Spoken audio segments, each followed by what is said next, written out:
In this video, we're going to be talking about the 1970 classic Canadian film, Goin Down The Road, which stars Jayne Eastwood and Doug McGrath and Paul Bradley and was directed by Donald Shebib. We're Coffee with Aliens at the Movies, a film education and film review channel. My name is Robert Bellissimo. I'm an actor and acting teacher. I'm Steve Chambers. I'm a writer and actor. And if this is your first time here, or if you haven't already done so, please consider subscribing to our channel by clicking on the red watermark subscribe button, which you can see in the bottom right of the screen, and then hit the bell in order to get a notification every time we release a new video or go live. Lord Thunder and Jesus. This is Canadian. I just wanted to say, I've loved this movie, and I'm ashamed.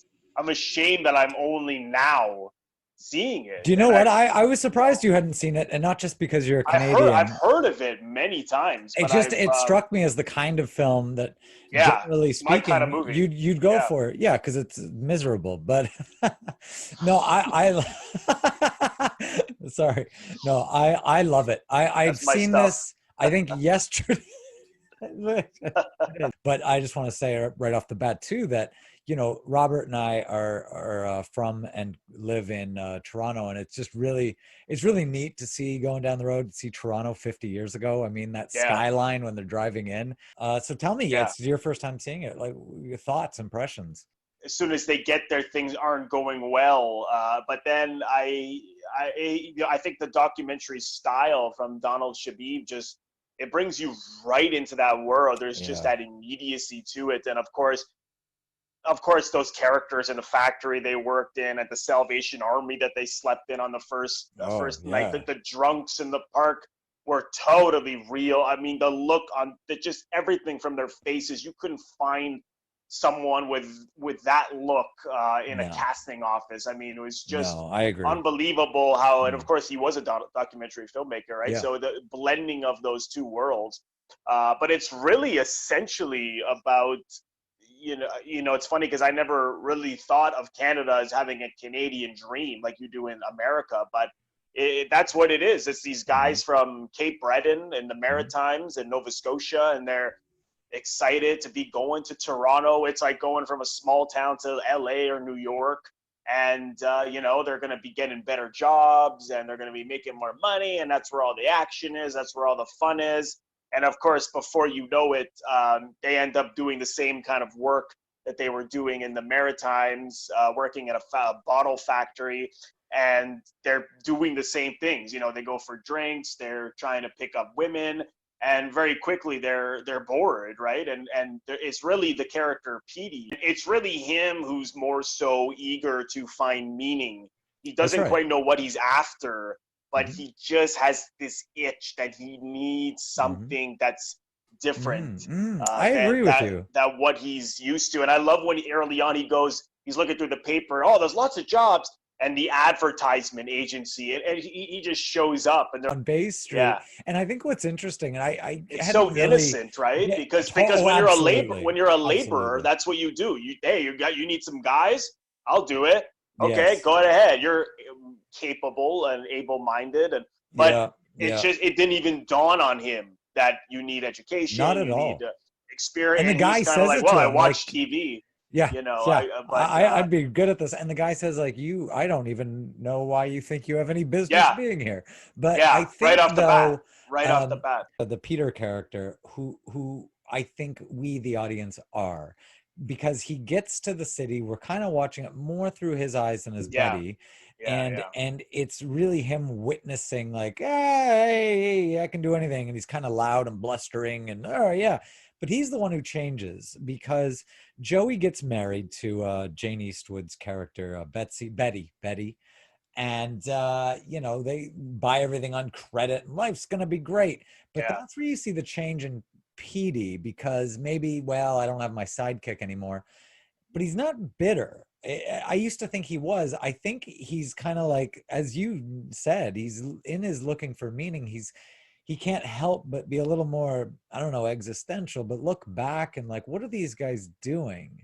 Like, they can't afford this. Listen, you know, and I'll go get a job. And he does later complain, like, I'm the one paying the rent around here because the three are forced to move in together. I'm the one doing They it. lose their I'm jobs. the practical one. We got to figure something out, man. We got to figure, there's got to be something. There's got to be something more, bigger, better. And even when he finds that that might not exist, he does seem to realize, okay, then I got to find something. Okay, it's concrete, but like, I'm going to be a realist, because Joey by that point's off in La La Land. Oh yeah, we bought this color TV, and how can you afford this? Time payments. I don't owe my first thing till October. Yeah, well, you're eventually going to have to pay. And then they get fired, right? And then they both right lose away. their The job next day. right away. Not only that, Jayne Eastwood, she's pregnant, right? Like, he got her pregnant, and now he's married her as well. So he's in real trouble. I mean, Petey can go get another job, which he does. Well, they both end up working in that car wash. The film, it doesn't really explain why Joey, because then Joey left that job. And he says he's looking, and Petey accuses him of not looking. So you don't really know if he's just saying that. I think what they're saying is, I agree with you. I mean, there's nothing concrete, but I think sort of back to that scene where Peter goes to their apartment and sees all the nice furniture and the TV.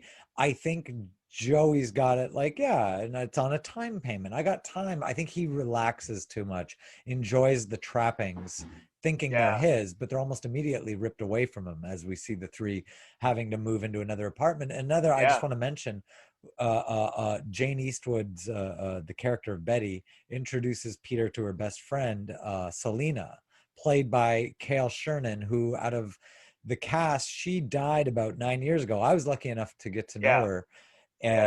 Right after the sequel.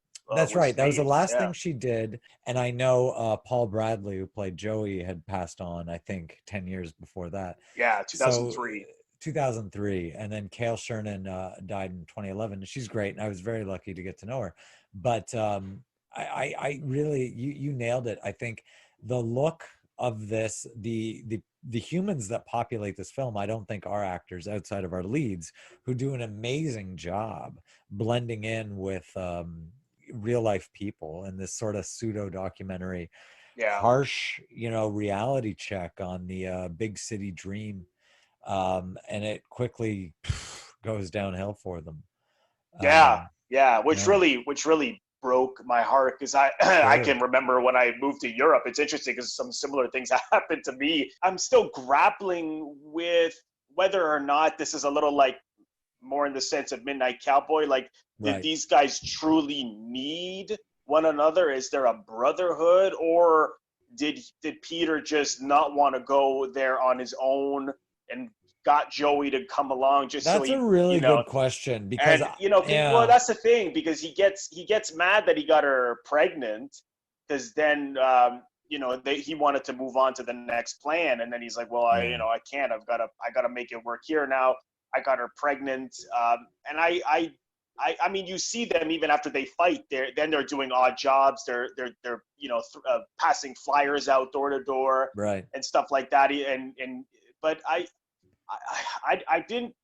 don't know if I got a sense that these guys were sort of inseparable. Are they truly brothers? I mean, at the end when they have to take off because the cops are after them, and he goes and he's like, "Wait, what about my wife?" And he's like, "You know what? She's gonna slow us down. She's pregnant. We gotta go." And I was thinking, does he want him to take him away from her, like as if like, no, let's go back to it's a really good question. I don't know because there's no answers, right? No, I do feel, I hadn't thought about it the way you raise an interesting question, because on its surface, and a little deeper than just its surface, it certainly is a buddy film. But now that you say it, my gut reaction is to say, comparing it to Midnight Cowboy, I'd say those two need each other in Midnight Cowboy. In fact, it's a love story. I don't think this is as much a love story as it is No. just a harsh reality check. Yeah, And I I think do so. think these two are separable. I think things were going that way. I truly, you know, while Joey loves Peter, I do think that guy's, whether he got Betty pregnant or not, I think that's where that guy was going. He was going to be a family man. I think that's what he Yeah. wanted. Well, And he's much more perhaps Peter wanted, simple-minded, right? he He really was, is. and even when they're like, hey, you know, when they get the job in the bottle factory, and they're like, yeah, you know, $80 a week. I was never making $80 a week back home. This is all right. And the other guy's like, no, With it's not the, all right. that's right. You I know? think it's summed up on an aesthetic level with with the women and these boys are always talking about, oh, chasing girls. Mm. And Joey meets the Jayne Eastwood character. And I think he settles, or I think to Petey, Joey settles, but to Joey, this is what, you know, what I want. This is a relationship. And here, date her best friend, as played by Cale Shernan. But I think the representation of Peter's dream is, no, I'm going to ask that French girl out. Like, I'm going to chase the big Yeah. fish. And I Yeah. think that's Yeah. where that guy, Yeah. that's what it's about. It's not really about Joey, but like you said, but I don't want to travel alone. But now that I'm in Toronto, I'll do it on my own, because Yeah. that's where I'm going. Whereas Joey's like, Yeah. hey, you know what? If I can figure this out, you know, and have a wife and a kid and a little home, that's my dream. Yeah. But Peter's dream is like, nah, I Yeah. That's want, and he true. says it, Yeah. I want a Yeah. beautiful secretary. I want Yeah. an office. I want Yeah. a company car. Yeah. He just They doesn't are know how to get different. it, you Well, know, he can't.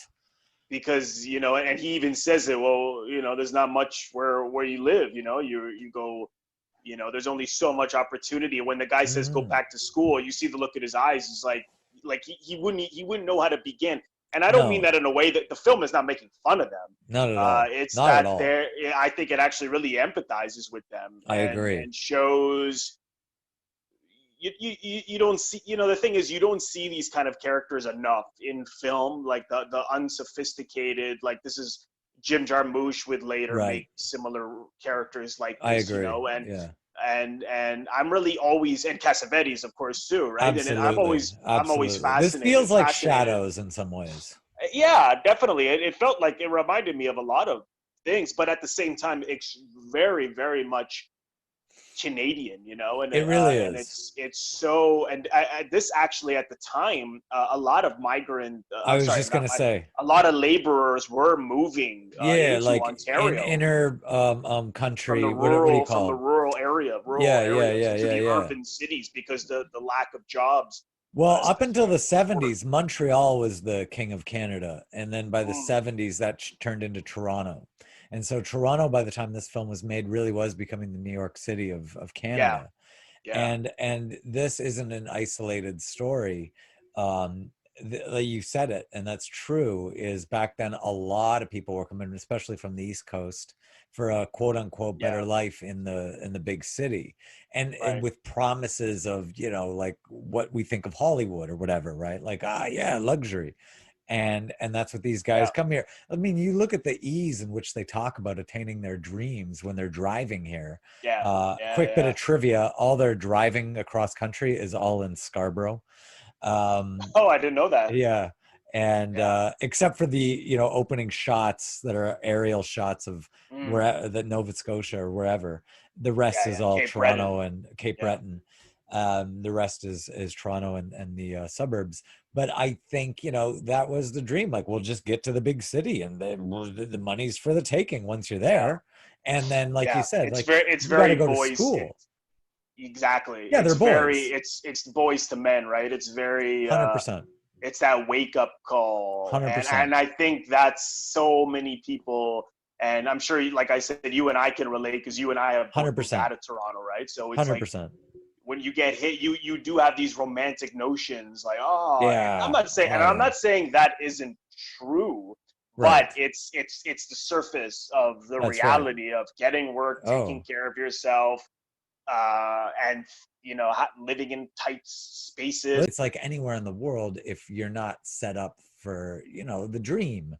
and these guys get that real quick. Yeah, well, they're there with $30, right? And it's like right away things right go away bad. the family won't even take them. Yeah, they won't even answer the door where they were supposed to stay, and then before you know it, they're in a hostel, right? And it's like shit. Like it's not like, hey, they stayed with friends and at least for a month we're chilling out having. No, it's like right away, like they're like, they almost wanted to go. Well, Joey almost wants to go back. And I like on the way there when when they have to change the tire, and he starts to have second thoughts, and I really thought that was accurate, because I remember when I moved to Europe, I reacted the same way. Right. I was like, "What the hell am I doing?" You know, and I thought, "Oh, you know what? That is so interesting." That Yeah. So I just want to say also, I sent it to you, but if anyone watching, who, especially if you're Canadian and maybe not, I know I'm not alone. In my introduction actually to this film wasn't the film. It was an SCTV parody. Oh yeah, the John Candy and Jayne Eastwood playing her original role. Did the sketch with Joe Flaherty, Candy, and Andrea Martin. And I love that. And I remember watching that, and I didn't get it, but I loved it. And that is where my uncle went, "Oh, you think that's cool? Here's the source material." And it's a lot of fun too. But and really, apparently the director loved it as well. I didn't know that. I watched an interview with him last. And this is Donald Shebib, another director. I never heard of him, man. I wouldn't outside of this film either. No. And he's made a number of them, and I was looking at some of the plots, and I thought these look interesting. So I'm definitely going to go on a Shebib kick. Same here, actually. You can find. I have a DVD of this film somewhere. And on the bonus, and I forget the company that put it out. It's the only one I've ever seen. And on the bonus features, there's a whole sort of like a long form discussion with Don and I think CBC back in 1970. Yeah, it's on YouTube as well. Oh, there you go. And it's really, he's an interesting guy. Really interesting. And he said apparently he never reads, but yet he knew so much about history, and because he was educated on TV. He learned with images. So he was really fascinating. And not only that, one of his favorite directors was Frank Capra. And I thought that that's right. I knew that. Yeah. So it was John's Cassavetes's favorite director. And you know what really gave me a kick was, they said, "Well, what do you think Capra's best film is?" He goes, "Well, to me, it's not his most well-known films. You know, there's this film he made that no one knows called It's a Wonderful Life." Because of course in 1970 no one knew what that was, really. And we talked exactly about that because it didn't go on heavy rotation yet. That's right. Yeah, exactly. That's really funny. And there also is a Blu-ray little box set that comes with this and the sequel. I haven't seen the sequel yet. Nor have I. But the sequel, which was made in 2011, and a film critic, Jeff Pavir, also wrote a book on the making of it, which I thought of the sequel. Really, of the original. Of the original. Oh, I'd like. Oh, so, really? That'd be interesting. Yeah. So that looks really good. I want to check that out. But this, man, I mean, anyone, and this goes for myself included, anyone who's filmmaker, Canadian filmmaker, or a filmmaker in general, you got to see this movie, because I agree. we need to tell more of our own stories. I mean, I almost thought it almost hurt in a way of, we could have had our own French New Wave here, our own Italian Neorealism. I felt exactly that same way. And I know we've had, it's not like this is the first Canadian film. I mean, obviously there were films later and even before that were about Canadians, but we never had that same sort of what's the word, like embracing of we didn't have a scene of our own. We almost filmmakers, did our in the own early talent. 70s. Yeah, we started to. We have a lot of great talent, and then I don't know. I think people got a bit of success and headed down south to Hollywood. And I don't know. Whatever happened, it's too bad, because I think in the 70s, last night we watched a Black Christmas, also with Doug McGrath, and great. We really were churning out some awesome films, and not awesome for Canadian. You know what I mean? Like a lot of people now go, yeah, it's good for a Canadian film. No, Going Down the Road is just a good film. I mean, it doesn't get in this whatever you want to call it, docu-realism, friend new wave, neorealism.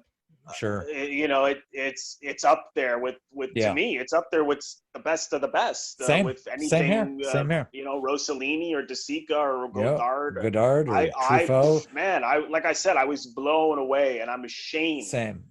That I have not seen this till I'm glad now. You did, man. I'm really glad you did. No, I meant to, and you know, actors would talk about, oh, you should check it out mainly just to see what Toronto looked like, and I had seen clips. Yeah. And of course, Jayne Eastwood was honored by ACTRA last year, and I read it. She talked about in the interview how it, you know, this gave her a career, and I thought, and I you know, meant to, and then, but here we are, right? So at least I've come to it. But it's a fantastic. Now, I just want to say, I don't know where you can find this outside of, you said it's on Blu-ray. I have a DVD. The DVD. I don't think we'd get in trouble for saying it's free on YouTube. I don't know. I don't think so, because I don't know that the channel that has it is a Canadian, and it's the same quality as my DVD. Yeah. So I think we're safe to say you can see it on YouTube. And you can find on YouTube the director's commentary as well. Yeah, and Jeff Pavir also, I think, either does one or did it with the director. I think he did it with the director. Yeah, okay, he did it with Donald him. Shebib, Anyway, I got nothing else. I love it. Yeah, no, me too. So, you know, Canadians, check it out, and hopefully this will inspire you, and myself included, to keep making our own stories. You know? Thank you so much, everyone, for watching. Again, if this is your first time here, or if you haven't already done so, please consider subscribing to our channel by clicking on the Coffee with Aliens logo floating to my top right there. Click on that, and then click the bell in order to get a notification every time we release a new video or go live. Thank you again, and we'll see you next time.